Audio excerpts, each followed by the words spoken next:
Hi everyone, I'm Paige Abbott, and this is your weekly recovery message on the topic of diversifying. I talk about this often with clients, and I wanted to pass it along in the weekly recovery message because I do believe it's a really important idea when it comes to recovery from addiction. I do find that because addiction is a disease that promotes really strong attachment to people, places, things, objects, behaviors, memories, that there is a tendency for people with the disease of addiction to put so-called all of their eggs in one basket. And I notice this with behaviors, so people become unilaterally focused on one, maybe a couple of behaviors that provide them that relief, escape, reward feeling.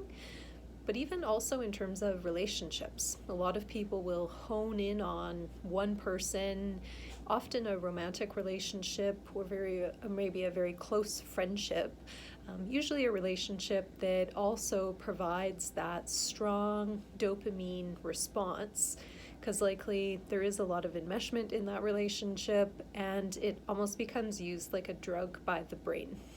Hence, in recovery, the importance of diversifying, having multiple different supports, multiple activities, multiple tools, multiple strategies that you use to take care of yourself is so important. There's a tendency to even want to go back to just finding one person. If I just find a really great sponsor, or my partner can be my main recovery support. I made a really good friend. They're my recovery support. It's not to say these individuals may not be helpful, but all of our needs can never be met by just one thing. That's true with people and relationships.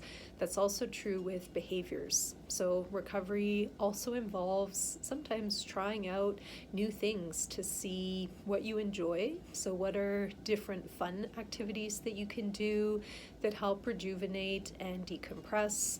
What are some different tools that you can use to process feelings, process where you're at, and again, never relying on just one method or one tool, because that method or tool may not always be available and it may not always be serving the need that exists for you at that point in time.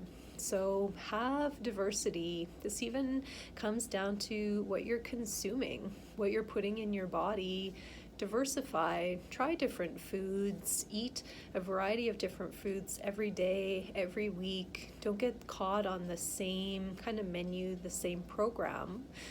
It's important to have routine and structure, so to have those pillar points, knowing when you will eat, when you're going to incorporate a tool, when you're going to be meeting with people for social connection, spiritual connection, but what you do during that time, there may be some diversity in that. And again, I would encourage you to keep exploring other options for recovery and self-care for yourself, and using particular behaviors as anchors. So maybe you journal each night because you find that helpful to process, but maybe you shake up how you journal each day. Maybe one day you decide, I'm going to focus on gratitude. Another day it's more focused on feelings. Another day you're writing an unsent letter. So the same tool can be used in different ways.